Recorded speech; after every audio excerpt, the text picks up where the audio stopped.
Hi everyone, कैसे हो आप सभी लोग। आई होप आप लोग अच्छे होंगे। मैं हूं राहुल जयसवाल एंड स्वागत करता हूं आप सभी का एक बार फिर हमारे यूट्यूब चैनल JR ट्यूटोरियल्स में। फ्रेंड्स, आज अगेन आपके सामने मोस्ट इंपॉर्टेंट हिस्ट्री का लेक्चर वीडियो लेकर आ गया दोस्तों, जिसमें आज के दिन हम लोग पढ़ने वाले हमारे 8th स्टैंडर्ड के लिए हिस्ट्री सब्जेक्ट का जो हमारा चैप्टर चल रहा था, न्यू चैप्टर हमने जो शुरुआत किया था दोस्तों, जिसका नाम है chapter number 3 effects of British rule. आज हम इस पर्टिकुलर चैप्टर का लेक्चर नंबर 2 आपके लिए लेकर आ गए हैं, जो कि अगेन एक बहुत ही ज्यादा इंपॉर्टेंट लेक्चर वीडियो होने वाला है। तो दोस्तों, प्रीवियस लेक्चर में इस चैप्टर की हमने शुरुआत की थी और देखा था कि किस प्रकार जो ब्रिटिश रूल है उसका एस्टैब्लिश हुआ था हमारे ईस्ट इंडिया में, जिसको हम लोग ईस्ट इंडिया कंपनी बोलते हैं। फिर ब्रिटिश और मराठा का किस प्रकार लड़ाई हुआ था, एंग्लो इंडियन वॉर, मैंने आपको एक्सप्लेन किया था। फिर किस हिसाब से सब्सिडायरी अलायंस, और हमने फिर छत्रपति प्रताप सिंह के बारे में पढ़ा था। तो ये सब चीज हमने डिस्कस किया था। लेकिन आज हम लोग देखेंगे कि ये जो ब्रिटिश रूल है इसका वाकई में इफेक्ट क्या क्या हुआ था, किस तरह से हमारा जो सिस्टम था, इंडिया का सिस्टम ब्रिटिश के आने की वजह से चेंज हो गया था और क्या क्या चीजें होने लगी थी। ये सब चीज हमें आज के इस वीडियो में पढ़ना है। तो वीडियो आज बहुत इंपॉर्टेंट है, एंड तक जरूर देख लेना। और इसके अलावा दोस्तों, मैं बार बार बोलता हूं कि आपको अगर साइंस सब्जेक्ट और मैथ सब्जेक्ट की पढ़ाई करनी है तो आप लोग का 8th स्टैंडर्ड के लिए साइंस और मैथ सब्जेक्ट का पूरा एंटायर सिलेबस, पूरा सिलेबस हमने कंप्लीट करके रखा हुआ है। हर चैप्टर्स हमने वीडियो बना के रखे हुए। तो प्लीज जाइए प्लेलिस्ट के अंदर, थोड़ा सा स्क्रॉल करना पड़ेगा, आपको मिल जाएगा प्लेलिस्ट में। जैसे जाओगे चैनल के अंदर एंटर होके, तो आपको थोड़ा प्लेलिस्ट को स्क्रॉल करना पड़ेगा। बहुत सारे अलग अलग सब्जेक्ट दिखेंगे, साइंस दिखेगा, मैथ दिखेगा, 10th 9 8 7 ऐसा सब दिखेगा। तो आपको जो भी पढ़ना है, यानी आप 8 में हो तो आप 8 का जो भी मैथ्स पढ़ना है, साइंस पढ़ना है, उसके अंदर एंटर हो जाओगे तो हर चैप्टर्स आपको लाइन से देखने मिल जाएंगे। तो प्लीज जाइए, विजिट कीजिए और अच्छे से पढ़ाई करो दोस्तों। मैं चाहता हूं कि आप लोग साइंस और मैथ्स के ऊपर ज्यादा फोकस करो, हिस्ट्री ज्योग्राफी के ऊपर भी करो, लेकिन जो ज्यादा इंपॉर्टेंट होता है हिस्ट्री ज्योग्राफी के अलावा साइंस और मैथ, उसके ऊपर थोड़ा ज्यादा फोकस कर लेना। और हिस्ट्री वगैरह में आपको कंटिन्यूअसली मिल रहा है तो उसके ऊपर भी फोकस करो कंटिन्यूअसली, उसके ऊपर भी बहुत सारे वीडियोस अवेलेबल है। ठीक है, तो चेक कर लेना, बहुत सारी चीज अवेलेबल है, अच्छे से देख लेना और शेयर जरूर कर देना। और साथ ही में दोस्तों, एक और चीज आपसे है कि आप अगर हमें सपोर्ट करना चाहते हो तो हमारा ना 2 चैनल और है यूट्यूब पे, जिसका नाम है JR टॉक्स, जिसपे हम लोग आपके लिए करियर गाइडेंस के वीडियोस और आपके लिए कुछ मोटिवेशन वीडियो डालते हैं। तो आप विजिट कर सकते हो, चैनल पसंद आएगा तो सब्सक्राइब कर लेना। और साथ ही में आप लोग के लिए एक नया चैनल हमने शुरुआत किया जिसका नाम है JR व्लॉग्स। ठीक है, तो अगर आप इंटरेस्टेड रहोगे तो प्लीज विजिट कर लेना, जिसमें हमने व्लॉगिंग के कुछ वीडियोस डाले हुए और आने वाले टाइम पे बहुत सारे वीडियोस आने वाला है। तो प्लीज देख लेना, अच्छा लगेगा तो सब्सक्राइब कर देना। ठीक है, तो चलिए शुरुआत करते हैं आज के इस वीडियो की। तो पहला जो टॉपिक है हमारे लिए जो है दोस्तों, इफेक्ट ऑफ ब्रिटिश रूल, क्योंकि चैप्टर का नाम भी वही है।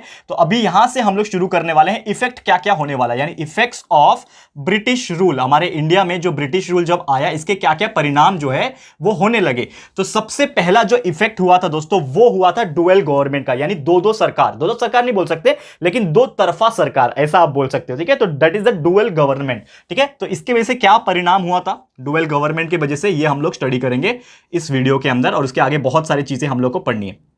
ओके, तो डुअल गवर्नमेंट की बात करें तो एक ऐसा टाइम था, आपको पता है कि ईस्ट इंडिया कंपनी जो है वो कोलकाता यानी बंगाल में जो है वो आ चुकी थी। अब उसको अपना व्यापार बढ़ाना था, ट्रेड बढ़ाना था। तो वो टाइम पे जो बंगाल में जो सिस्टम था वो नवाब का सिस्टम था, यानी कि बंगाल के जो नवाब हुआ करते थे। तो यहां पे जो ब्रिटिश के गवर्नर थे वो टाइम पे जो कौन थे, यहां पे जो आए थे रॉबर्ट क्लाइव 1765 में, रॉबर्ट क्लाइव ने, ठीक है ना, यहां पे मैं मेंशन कर देता हूं उनका नाम। ठीक है, रॉबर्ट क्लाइव जो थे 1765 में वो यहां पे बंगाल में थे, और उनके इंट्रोडक्शन में, या फिर आप बोल सकते हैं उनके रहने की वजह से यहां पे डुअल गवर्नमेंट का फॉर्मेशन हुआ था। तो हुआ यह था कि जो कंपनी थी, जो ईस्ट इंडिया कंपनी थी, उनका पूरा का पूरा जो रेवेन्यू आता था, यानी कि जो ट्रेडिंग होता था, जो व्यापार होता था बंगाल के अंदर, उसका पूरा का पूरा ट्रेडिंग का जो रेवेन्यू आता था, जो धन आता था, पैसा आता था, वो किसके अंडर में जाता था, ईस्ट इंडिया कंपनी के, यानी कि उनके अंडर में जाता था। ठीक है, लेकिन जो नवाब थे बंगाल के, उनके ऊपर जिम्मेदारी थी कि आप लॉ एंड ऑर्डर मेंटेन करोगे। यानी कि जैसे कि आपको पता है हमारी गवर्नमेंट जो होती है, जैसे कि आज के डेट में हमारी सरकार कौन है, बीजेपी की गवर्नमेंट है। ठीक है, तो उनका काम क्या होता है, गवर्नमेंट का हर तरीके से काम होता है, यानी कि कैसे धन लाना है वो भी काम है, टैक्स कैसे लेना है वो भी काम है, ट्रेड को, व्यापार को कैसे बढ़ाना है वो भी उनका ही काम है, आपके लिए सिक्योरिटी प्रोवाइड करना, आर्मी, मिलिट्री, डिफेंस सर्विस, उनका ही काम है, हर चीज में उनका ही काम है, कानून से लेके हर चीज में। लेकिन यहां पे क्या हो गया था, 2 तरफा सरकार चल रही थी। एक सरकार जो थी रॉबर्ट क्लाइव की, यानी कि कंपनी वाली, ईस्ट इंडिया कंपनी की, कि जो भी पैसा आएगा वो हमारा होगा, दैट इज रेवेन्यू हमारे पास आना चाहिए। लेकिन नवाब जो थे बंगाल के, वो टाइम पे उनके ऊपर एक जिम्मेदारी थी कि लॉ एंड ऑर्डर, जो नियम कानून और अर्थव्यवस्था जो हम लोग बोलते हैं, ये जो चीजें हैं, उनकी जो जिम्मेदारी जो है वो नवाब के ऊपर थी। तो इस प्रकार से 2 चीज हो रहा था, इसीलिए इसको क्या कहा जाता है दोस्तों, डुअल गवर्नमेंट कहा जाता है, यानी 2 तरीके से सरकार चलती थी। लेकिन ये डुअल गवर्नमेंट का ऑब्वियसली कभी कुछ फायदा होगा नहीं। तो इल इफेक्ट मतलब क्या होता है, दुष्परिणाम, यानी कि क्या नुकसान हुआ। तो इल इफेक्ट बहुत सारे हुए इस गवर्नमेंट के, जैसे कि अगर हम बात करें तो वो टाइम पे बहुत सारे टैक्सेस जो है वो देखने मिले, यानी टैक्स का बहुत ज्यादा मिसयूज होने लगा, ठीक है। और जो टैक्सेस आते थे, जो मनी आता था, जो पैसा आता था ना, वो इन जैसे ऑफिसर्स के जेब में जाने लगा। यानी कि ये जो ऑफिसर्स मैंने नाम मेंशन किया, तो जो भी वो टाइम पे गवर्नमेंट के ऑफिसर होते होंगे, जो ब्रिटिश गवर्नमेंट के अंडर में या फिर ईस्ट इंडिया कंपनी के जो ऑफिसर हुआ करते थे, उनके जेब में इनडायरेक्टली वो टैक्स का पैसा जो है आने लगा। यानी कि उनकी जेब भरने लगी और हमारी जेब जो है वो खाली होने लगी। तो यही तो उनका षड्यंत्र था ना, यही तो उनका तरीका था ना हमें लूटने का। तो ये सब चीजें होने लगा। तो इसका एक बहुत बड़ा नुकसान हमें देखने मिला और खासकर जो बंगाल था उसमें होने लगा। और खासकर ये जो कंपनीज थी, इन्होंने अपना मोनोपोली बना लिया था। क्या होता है मोनोपोली? मोनोपोली का मतलब होता है दोस्तों, यानी कि खुद ही राज करना, खुद ही राज करना। जैसे कि एक तरीके से ईस्ट इंडिया कंपनी जब आई तो उनका यह था कि हम और किसी कंपनी को यहां पे व्यापार करने देंगे, ट्रेड करने नहीं देंगे, हम ही चाहेंगे, हम हर जगह। जैसे कि कोई भी एग्जांपल ले लो, तो एक कोई XYZ नाम की कंपनी है, समझ लो XYZ नाम की कंपनी है, वो सोचे कि मेरे को और कोई कंपनी में कंपटीशन चाहिए ही नहीं, मैं ही सब कुछ करूंगा। मतलब मैं ही ऑनलाइन प्रोडक्ट्स बेचूंगा, मैं ही पिक्चर भी बनाऊंगा, फिल्म भी बनाऊंगा, मैं ही लाइक ग्रोसरी मार्ट ओपन करूंगा, मैं ही यहाँ पे OTT प्लेटफॉर्म ओपन करूंगा, मैं हर चीज करूंगा। यानी कि एक ही कंपनी बहुत सारे काम जब करने लगती है तो उसको बोलते हैं मोनोपोली करना, मोनोपोली क्रिएट करना। तो ये जो कंपनी थी, यानी कि जो ईस्ट इंडिया कंपनी थी, ये जो ब्रिटिशर्स थे, इनका क्या हो गया था, एक पूरा का पूरा ट्रेड में क्या हो गया था, मोनोपोली क्रिएट हो गया था। एक तरीके से पूरा साम्राज्य उनका बन चुका था। और इसके वजह से बहुत सारा नुकसान बाकी जो दूसरी कंपनीज होती थी या फिर जो हमारे इंडिया के कुछ ऐसे होते थे, उनको काफी ज्यादा इस तरीके से तकलीफ होती थी। और जो वर्किंग सिस्टम था ये कंपनी का इंडिया में खासकर अगर बात करें, इसको बहुत ज्यादा क्रिटिसिज्म का भी सामना करना पड़ा। जो इंग्लैंड की जो ब्रिटिश गवर्नमेंट थी, ठीक है ना, इंग्लैंड के अंदर, क्योंकि ये जो ब्रिटिश लोग आए थे ईस्ट इंडिया कंपनी लेके इंडिया में, वो तो ब्रिटिश की कंपनी थी, यानी इंग्लैंड की कंपनी थी। तो लेकिन जब इंग्लैंड के कुछ बड़े ऑफिसर जो इंग्लैंड में रहते थे, उनको जब इस बात का पता चला कि ये जो कंपनी इंडिया में है इसका मिसयूज हो रहा है और टैक्स की चोरी हो रही है, लोग अपने जेब में पैसा डाल रहे हैं, यानी ब्रिटिश लोग एक तरीके से जुल्म कर रहे हैं, तो कहीं ना कहीं इनको क्रिटिसिज्म, यानी कि बोलते हैं ना बहुत सारा भला बुरा जो है वो सुनना पड़ा। किसकी तरफ से? इंग्लैंड के यहां पे तरफ से, यानी इंग्लैंड का जो ऑफिसर्स रहेंगे उनकी तरफ से। और इसीलिए इंग्लैंड ने यहां पे ब्रिटिश पार्लियामेंट में, उनकी तरफ जो पार्लियामेंट होता है, ब्रिटिश पार्लियामेंट आपको पता है, जैसे हमारे इंडिया में पार्लियामेंट बना था, लेकिन वो टाइम पे ब्रिटिश पार्लियामेंट जो था, इसमें बहुत सारे इन्होंने क्या कर दिया था दोस्तों, लॉज बना दिए थे। क्या बना दिए? लॉ, नियम कानून जो बोलते हैं ना, तो उन्होंने ऐसे बहुत सारे लॉ जो है वो क्रिएट किए थे ताकि इन कंपनी के ऊपर क्या किया जाए, कंट्रोल किया जाए, कंट्रोल रखा जाए। क्योंकि अगर कुछ हम नियम कानून नहीं बनाएंगे, कोई भी कंपनी है, कोई भी चीज हो रही है, अगर हमारा कुछ नियम कानून नहीं रहेगा सरकार की तरफ से, तो हर कोई अपना मनमानी करेगा ना। अगर फॉर एग्जांपल मैं कितना भी पैसा कमा लूं, आप कितने भी पैसे कमा लो, और हम अगर सरकार को टैक्स नहीं भरते हैं, तो हम क्या कर रहे हैं? इनडायरेक्टली हम अपनी मनमानी कर रहे हैं। हम अपना हक का जो टैक्स का जो गवर्नमेंट को देना होता है वो हम नहीं दे रहे हैं। तो इसके गवर्नमेंट के नजर में हम क्या हो गए? बुरे बन गए। तो सेम इसीलिए गवर्नमेंट क्या करती है? लॉ बनाती है, रूल बनाती है कि आप अगर हमको टैक्स नहीं दोगे, हम आप पे रेड कर देंगे, आपको जेल हो जाएगी, आपको सजा हो जाएगी, आपको फाइन भरना पड़ेगा। तो सेम उसी प्रकार ब्रिटिश पार्लियामेंट में जब देखा कि ये जो कंपनी है इंडिया में बहुत अलग अलग चीजें कर रही है, तो इसके लिए बहुत सारे लॉ, नियम कानून बना दिए ताकि इनके ऊपर कंट्रोल जो है रखे जा सके। तो ये हो गया हमारा पहला टॉपिक आज का, जिसका नाम है दोस्तों डुअल गवर्नमेंट। यानी ये सब चीज डुअल गवर्नमेंट की वजह से हुआ और नुकसान होने लगा, बहुत सारी चीजें होने लगी। क्लियर हो गया दोस्तों? अब चलते हैं अगले टॉपिक की तरफ। यानी कि ये था हमारा पहला इफेक्ट जो पढ़ रहे हम लोग ब्रिटिश रूल का, ये पहला इफेक्ट था डुअल गवर्नमेंट का। लेकिन और बहुत सारे इफेक्ट आए, जैसे कि पार्लियामेंट्री लॉ। यानी कि अब जो मैंने बोला पार्लियामेंट में लॉ बनने लगे, तो कैसे कैसे बने और क्या इसका इफेक्ट आया, तो वो हम लोग देखेंगे हमारे अगले टॉपिक में, जिसका नाम है पार्लियामेंट्री लॉ। ओके, इसको रफ कर लेता हूं अभी। ओके, अब देखो ध्यान से, सेकंड टॉपिक हमारा सेकंड टॉपिक, जिसका नाम है दोस्तों पार्लियामेंट्री लॉस। ठीक है, क्या क्या लॉ बने और किस हिसाब से बने, मतलब ब्रिटिश रूल का क्या इफेक्ट आया पार्लियामेंट्री लॉ के ऊपर। तो जब रेगुलेटिंग एक्ट था, ठीक है ना, अगर उसके हिसाब से बात करें तो रेगुलेटिंग एक्ट 1773 की अगर हम बात करें, जो रेगुलेटिंग एक्ट होता है हर एक कंट्री का होता है, तो रेगुलेटिंग एक्ट जो था, तो बंगाल गवर्नर जो थे उनको यहां पे गवर्नर जनरल बनाने की तैयारी हो रही थी। तो वो टाइम पे ये एक्ट के दौरान, यानी कि जो रेगुलेटरी एक्ट 1773 में था, उसके एक्ट के दौरान यहां पे लॉर्ड वॉरेन हेस्टिंग्स, ठीक है ना, जो लॉर्ड हैरेन वॉरेन, ठीक है ना, लॉर्ड वैरेन, ठीक है ना, ये नाम, ये सब आपको मैं क्यों लिखा था पता है क्या दोस्तों? ये सब चीजें आपको याद रखनी होती है, क्योंकि आप जब भी फिल इन द ब्लैंक्स वगैरह टाइप के क्वेश्चंस अगर करोगे तो थोड़ा भी अगर याद रहेगा, लॉर्ड वैरेन हेस्टिंग्स ये भी याद रहेगा, तो आप समझ जाओगे कि ये कौन थे, ठीक है ना। तो इसलिए मैं कुछ कुछ चीजें लिखा देता हूं, लॉर्ड वैरेन हेस्टिंग्स, ठीक है ना। तो ये जो थे ना लॉर्ड वैरेन हेस्टिंग्स, उस एक्ट के दौरान इनको हमारे पूरे इंडिया का गवर्नर जनरल बना दिया गया था, क्योंकि ये ब्रिटिशर्स थे तो किसी एक के हाथ में कंट्रोल होना चाहिए। तो यहां पे ये लॉर्ड वैरेन हेस्टिंग्स को क्या बना गया था, पूरे इंडिया का गवर्नर जनरल बना दिया था। आपको पता है गवर्नर कौन होता है, जो पूरा इंडिया का रिस्पॉन्सिबिलिटी निभाता है। अलग अलग स्टेट्स के भी होते हैं वैसे तो, लेकिन जो मेन रिस्पॉन्सिबिलिटी होती है वो इनके हाथ में होती है, ठीक है, गवर्नर जनरल।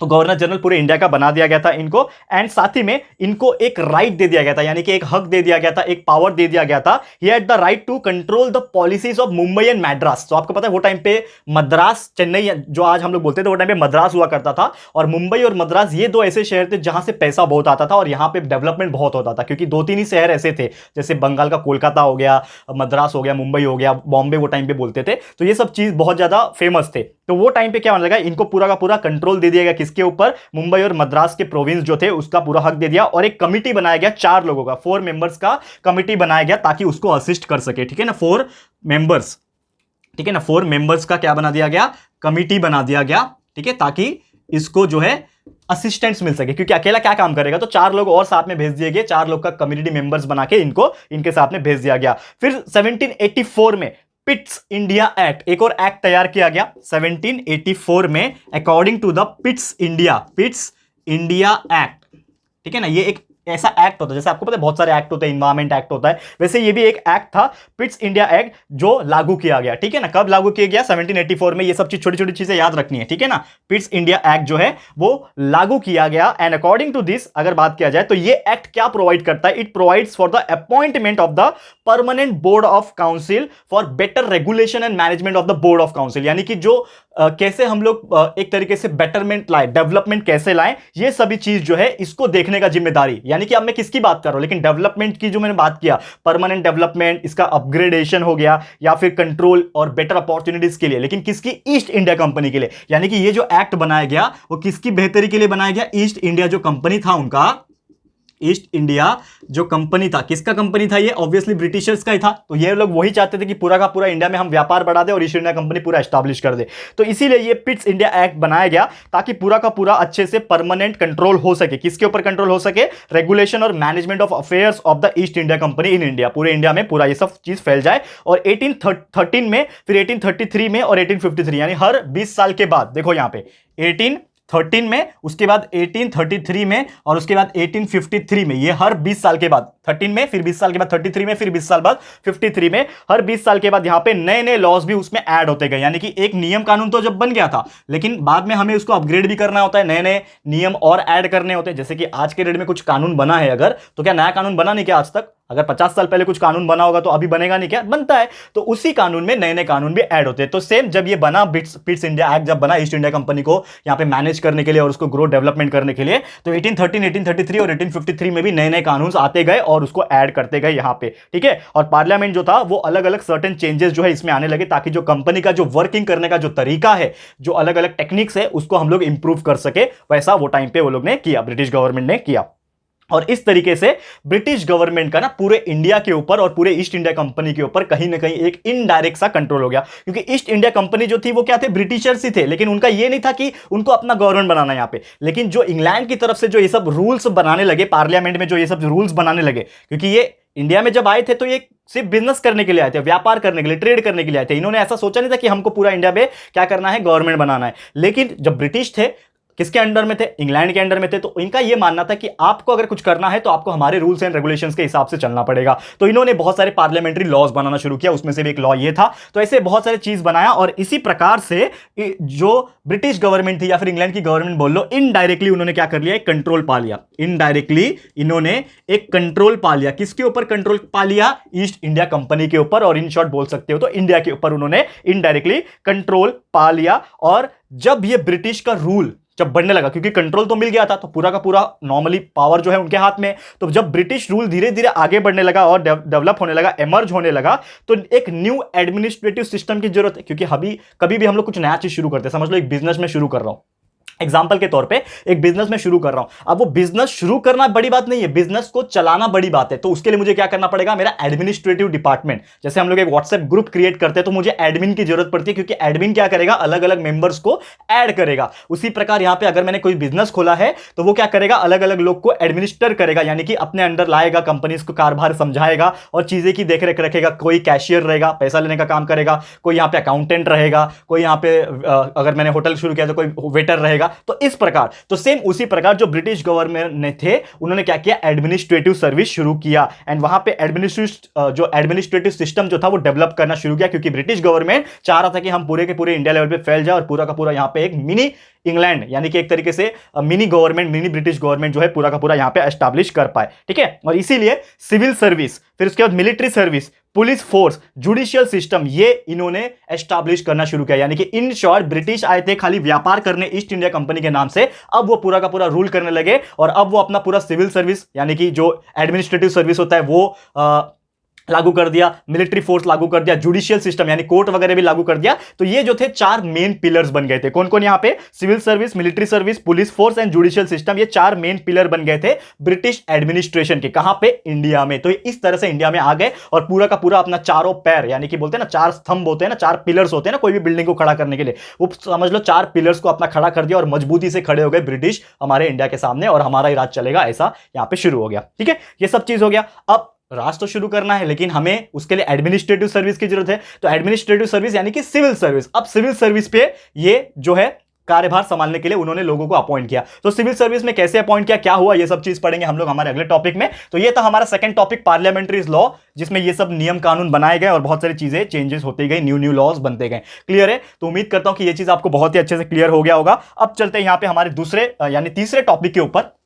अच्छे से देख लेना, ये हो गया दो टॉपिक, इफेक्ट पढ़ रहे हैं ना हम लोग ब्रिटिश रूल का। तो पहला डुअल गवर्नमेंट का देख लिया, अब दूसरा पार्लियामेंट्री लॉज भी देख लिया। अब तीसरा है यहां पे जिसका नाम है सिविल सर्विसेज, इसको भी देख लो कि किस प्रकार सिविल सर्विसेज में क्या क्या चीजें हुई थी उस दौरान में। ठीक है, थर्ड वन। ठीक है, देखो थर्ड डाल रहा हूं यहां पे, जिसका नाम है सिविल सर्विसेज। ओके, अब देखते हैं सिविल सर्विस का क्या है लेना देना है। ठीक है, तो सिविल सर्विस जो था, अब ब्रिटिश रूल तो इंडिया में बढ़ रहा था, लेकिन कहीं ना कहीं ब्रिटिश रूल को मजबूत बनाने के लिए ब्यूरोक्रेट्स की जरूरत है। अब ब्यूरोक्रेट्स यानी ब्यूरोक्रेसी लागू करना है। ठीक है ना, यहां पे लिख देता हूं, स्पेलिंग आपको अगर नहीं पता है ब्यूरोक्रेसी की। ठीक है ना, यहां पे ब्यूरोक्रेसी। ठीक है ना, ओके। अब ये जो है ब्यूरोक्रेसी जो है, ब्यूरोक्रेट्स भी होते हैं।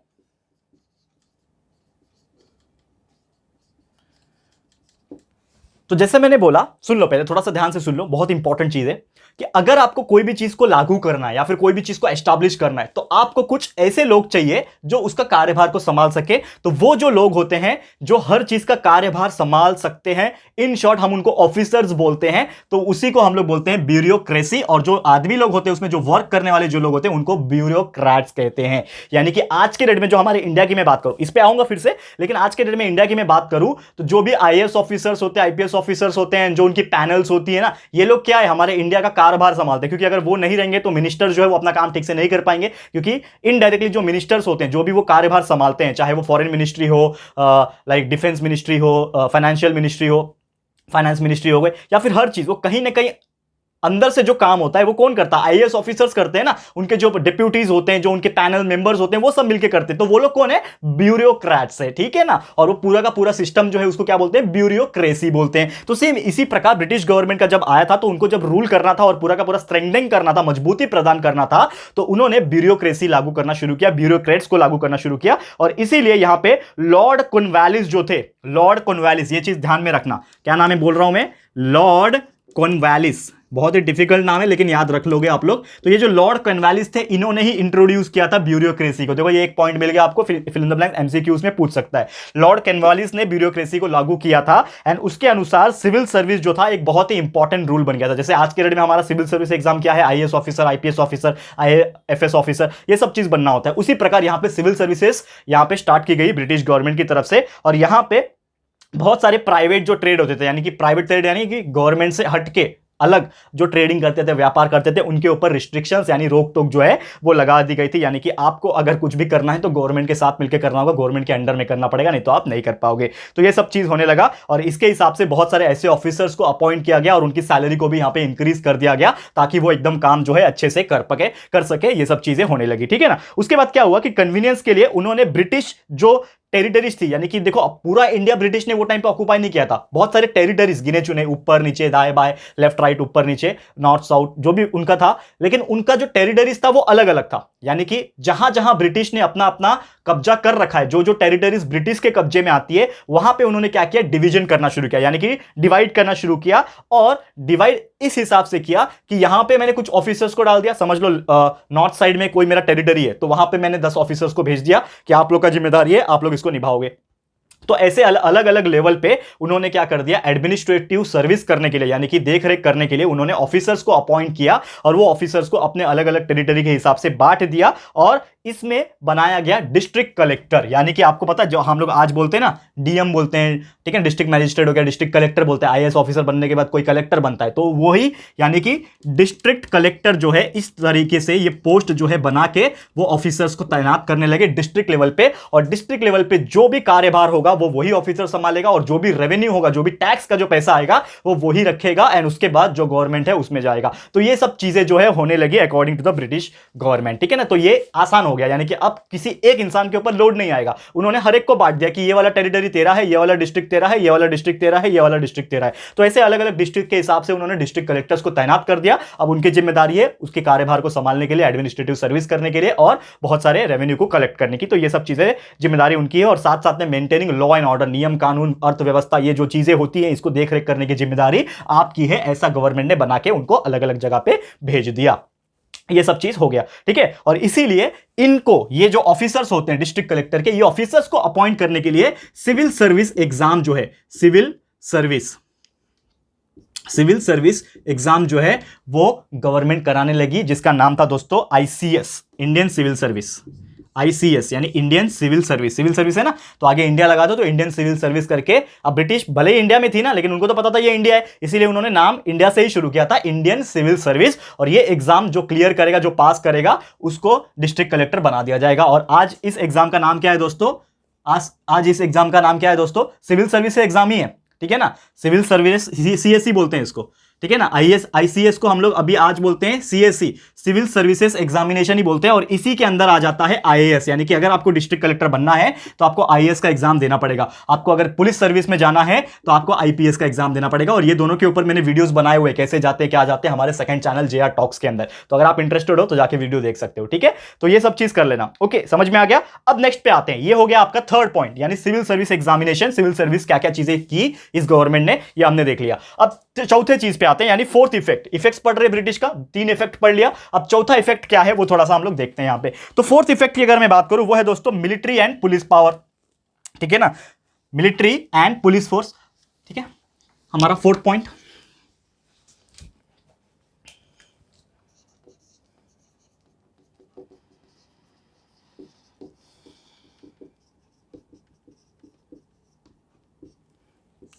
Military and police force. अब उन्होंने सब चीज कर लिया, लॉ बना लिया, सर्विस, सिविल सर्विस कर दिया, लेकिन अभी एक चीज की उनको जरूरत है, क्या, प्रोटेक्शन। तो जो भी वो काम करेंगे, तो मिलिट्री का जो काम होता है वो क्या करता है, प्रोटेक्शन प्रोवाइड करता है। जैसे आज के डेट में हमारे पास मिलिट्री है, वो क्या करता है, हमें दूसरे देशों से बचाता है ताकि हमारे ऊपर कोई दूसरा देश अटैक ना कर दे। तो सेम उसी प्रकार वो टाइम पे जब ब्रिटिश के कुछ कब्जे हुए इलाके थे, उनके ऊपर काम जो है अच्छे से चले, डिस्ट्रिक्ट कलेक्टर अपना काम अच्छे से कर सके, रेवेन्यू आते रहे, तो उसकी देख रेख की जिम्मेदारी किसको कर दी, मिलिट्री के ऊपर। यानी उन्होंने अपना पूरा मिलिट्री फोर्स तैनात कर दिया और साथ में पुलिस फोर्स तैनात कर दिया, ताकि कोई भी गलत काम ना हो, कोई भी हमारे अगेंस्ट में ना जा पाए और हर काम जो है इजीली बहुत ही अच्छे से होते रहे, ठीक है ना। To maintain the law and order, यानी नियम कानून जो है वो अच्छे से बनते रहे। क्योंकि देखो ब्रिटिश भले ब्रिटिश थे, लेकिन उनका एक प्लस पॉइंट अच्छा था कि उनके अंदर डिसिप्लिन बहुत अच्छा था। जैसे हमने बहुत सारी चीज जो है ना ब्रिटिश से सीखी है, सही बोलो तो ये गलत बात नहीं है, ये हम लोग को एक्सेप्ट करना चाहिए कि हमारा जो इंडिया था कहीं ना कहीं पिछड़ा हुआ देश था। क्यों, क्योंकि उसके पहले बहुत सारे लोग हमें लूट के चले गए थे। कौन कौन थे, सल्तनत आया, मुगल्स आए, बहुत सारे लोग हमें लूट के चले गए, लेकिन जब जब तक ब्रिटिश आए, ऑलरेडी ब्रिटिश ने भी हमें बहुत लूटा, ऐसी बात नहीं है, लेकिन बहुत सारी चीज सिखा के भी गए कि कैसे डिसिप्लिन मेंटेन किया जाता है, कैसे ब्यूरोक्रेसी चलाया जाता है और गवर्नमेंट कैसे फॉर्म किया जाता है। तो ये सब चीज हमने उनसे ही सीखी है कहीं ना कहीं टेक्नोलॉजी के हिसाब से। सही में ये बात बहुत सही है, मानना भी चाहिए, लेकिन कहीं ना कहीं उन्होंने हमारे पर जो जुल्म किया है उसको भी हम भूल नहीं सकते। ठीक है, तो ये अलग बात है। क्लियर है? तो ये सब चीज को कंट्री में शांति माहौल और नियम कानून अर्थव्यवस्था ये सब चीज लागू करने के लिए उन्होंने मिलिट्री एक्शन और पुलिस फोर्स जो है वो तैनात कर दी, ताकि हर चीज एकदम सिस्टमैटिक तरीके से चलते रहे। क्लियर है? अब चलते हैं हमारे अगले टॉपिक की तरफ, यानी कि पांचवा पॉइंट, फिफ्थ पॉइंट जो है इफेक्ट का। चार इफेक्ट हो गए, अब पांचवा इफेक्ट यह है, उन्होंने तैनात कर दिया जुडिशियल सिस्टम। क्या बना दिया? Judicial system.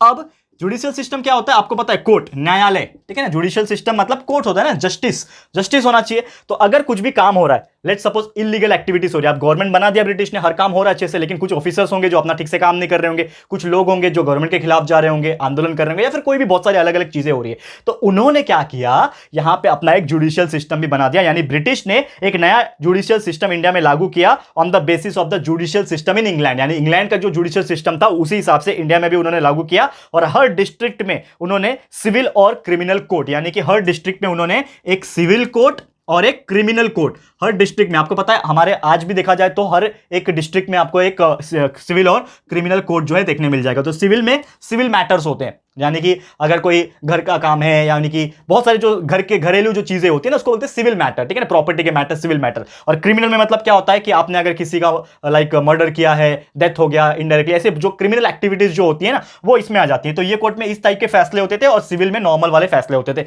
तो ऐसे हर डिस्ट्रिक्ट लेवल पे सिविल और क्रिमिनल कोर्ट जो है बना दिया गया, ताकि लोकल केसेस जो होंगे, आसपास के जो केसेस होंगे, उसको सॉल्व किया जाए और पूरे देश में लॉ एंड ऑर्डर, यानी कि जो नियम कानून है ये मेंटेन रहे और जुडिशियल सिस्टम जो है एस्टैब्लिश होकर रहे। इस प्रकार से ये सब चीज इसमें होने लगा जुडिशियल सिस्टम में। क्लियर है? तो ये था हमारा पांचवा इफेक्ट, पांचवा पॉइंट जो इस ब्रिटिश रूल के अंडर में होने लगा। अब एक और पॉइंट है यहां पे जो कि है इक्वालिटी बिफोर लॉ, यानी कि लॉ तो बना दिया लेकिन इक्वालिटी भी बहुत इंपॉर्टेंट है, क्योंकि हर एक लोग आप सेम समझोगे तभी होगा ना। अगर आप अपना नियम बनाओगे और किसी एक के लिए नियम अलग होगा और बाकियों के लिए नियम अलग होगा तो ये गलत बात है। ठीक है, तो इक्वालिटी आज का आखिरी टॉपिक है, ये आज का आखिरी टॉपिक, इक्वालिटी बिफोर लॉ। तो इक्वालिटी बिफोर लॉ क्या है ये हम लोग डिस्कस करेंगे। तो बेसिकली हुआ ये था कि पुराने जमाने में जो लॉ था हमारे इंडिया में वो बहुत ज्यादा अलग अलग था। यानी कि आप कोई प्रोविंस में चले जाओ, यानी कोई राज्य में चले जाओ तो उसमें राजा का फैसला अलग होता था, कोई दूसरे राज्य में चले जाओ उसमें राजा और जो वहां के जो मालिक होते थे उनका फैसला अलग होता था। यानी कि हर डिफरेंट प्लेसेस में जो डिसीजंस होते थे, जो लॉ होता था वो अलग अलग होता था। लेकिन यहां पे क्या हो गया, जो डिसीजन जो लिया जाता था वो अकॉर्डिंग टू द कास्टिज्म लिया जाता था, यानी कि बहुत ही भेदभाव तरीके से होता था। तो जब ये लॉर्ड मैक्यूले के जब टाइम में आया, यानी कि उनके लीडरशिप में जब आया, कौन, मैं किसकी बात कर रहा हूं, लॉर्ड मैक्यूले। ठीक है ना, लॉर्ड मैक्यूले, ठीक है, स्पेलिंग आप चेक कर लेना, लॉर्ड मैक्यूले। तो लॉर्ड मैक्यूले के अंडर में जब आया तो एक कमेटी तैयार की गई थी ताकि ये जो लॉ है उसको अच्छे से देखा जाए, और इंडियन पीनल कोड जो है इसमें एस्टैब्लिश किया गया था, ताकि ब्रिटिश इंडिया, ठीक है ना, हमारा जो इंडिया है वो टाइम पे ब्रिटिश इंडिया के नाम से फेमस था, तो ब्रिटिश इंडिया हो गया, ये ब्रिटिश प्रिंसिपल जो है पूरा इक्वालिटी ला सके। यानी कि नियम बनाने के पहले, लॉ बनाने के पहले इक्वालिटी लाना जरूरी है, क्योंकि उन्होंने देखा कि हर जगह का सिस्टम अलग अलग है, ऐसा नहीं होना है, हमको लॉ बनाना है तो सबके लिए सेम होगा, ऐसा उनका मानना था। तो ये उस हिसाब से होने लगा। बट यहाँ पे कुछ डिफेक्ट्स भी थे, बहुत सारे डिफेक्ट होने लगे यहाँ पे। तो बहुत सारे अलग अलग फिर सेपरेट कोर्ट बनाने लगे, फिर अलग अलग नियम्स बनाने लगे वो लोग, मतलब लॉ बनाने लगे, मतलब इंडियंस के लिए अलग नियम, यूरोपियन के लिए अलग नियम, क्योंकि वो हमारे देश के। तो जो ब्रिटिश थे बड़े चालू थे, क्या करते थे, इंडिया के अगर कुछ गलत काम होता है, गुनाह कोई करता है, तो उनके लिए जो लॉज रहेंगे, जो नियम रहेंगे और जस्टिस जो रहेगा वो अलग से होगा, और यूरोपियन जो रहेंगे यानी कि उनके ही कंट्री के ब्रिटिशर्स रहेंगे तो उनके लिए अलग से होगा। तो ये कैसा है, नाइंसाफी है। तो इस प्रकार से ये सब डिफेक्ट जो है होने लगा। अगर कुछ यूरोपियंस का होता था उनके लिए एक सेपरेट अलग से स्पेशल कोर्ट रहता था, उनके जो चीजें वहां पे डिस्कस की जाती थी। तो ये सभी चीजें होने लगी जिसके वजह से बहुत सारे डिफेक्ट जो है ये सिस्टम में आने लगा। क्लियर है? तो उम्मीद करता हूं कि ये चीज आपको समझ में आ गया होगा। तो यही था हमारा इक्वालिटी बिफोर लॉ, खत्म होता है यहां पे। उम्मीद करता हूं ये चीज समझ में आ गया होगा। लेकिन इफेक्ट की अगर बात किया जाए तो ऐसे बहुत सारे और इफेक्ट बचे हुए। तो अगला जो टॉपिक रहेगा that is economic policy of the British, यानी ब्रिटिश के बहुत सारे ऐसे इकोनॉमिक पॉलिसीज बनाए गए। फिर उसके बाद बात करें लैंड रेवेन्यू पॉलिसी, उसमें आ गया न्यू लैंड पॉलिसी। ये सभी चीज हम लोग को पढ़ना है, लेकिन हम लोग उसको पढ़ेंगे आज नहीं, हम लोग लेकर आएंगे आपके लिए उसके लिए सेपरेट लेक्चर। तो मैं लेकर आ जाऊंगा आपके लिए लेक्चर नंबर 3, यानी कि जस्ट आपको थोड़ा सा इंतजार करना है। लेक्चर नंबर 3 आपको जल्द से जल्द मिल जाएगा, जिसमें हम लोग आगे का जो पार्ट है उसको भी कवर कर लेंगे फटाफट से। ठीक है, तो बस आज का वीडियो बस यहीं पे मैं समाप्त करता हूं और उम्मीद करता हूं कि इफेक्ट जो ब्रिटिश रूल का मैंने पढ़ाया इतने सारे, ये सब चीज आपको क्लियर हो गया होगा। तो बस आज के लिए इतना ही। ये वीडियो आपको कैसा लगा है दोस्तों, प्लीज हमें कॉमेंट करके बताइएगा, अपनी राय और सजेशन जरूर से दीजिएगा। वीडियो अगर अच्छा लगा है, पसंद आया दोस्तों, तो प्लीज ये वीडियो को लाइक कीजिएगा एंड शेयर जरूर से कर देना यार। आपके लिए बहुत ज्यादा एफर्ट्स लगाते हैं हम लोग, कंटिन्यूअसली मेहनत कर रहे हैं, तो प्लीज शेयर करो। और साथ ही में जो हमने प्लेलिस्ट में जो वीडियोस डाल के रखे हैं आपके साइंस के लिए, मैथ्स के लिए, उसको भी देखो और शेयर करो, ठीक है दोस्तों। एंड दोस्तों अगर आपने अभी तक इस चैनल को सब्सक्राइब नहीं किया तो फटाफट से हमारे चैनल को भी सब्सक्राइब कर देना, साथ में एक बेल आइकन होता है उसको भी प्रेस कर देना, ताकि फ्यूचर में हम कोई भी वीडियोस को अगर अपलोड करेंगे तो आप लोग को नोटिफिकेशन मिलती रहेगी। ठीक है फ्रेंड्स, तो मिलते हैं हमारे अगले वीडियो में। ये वीडियो देखने के लिए thank you and good bye.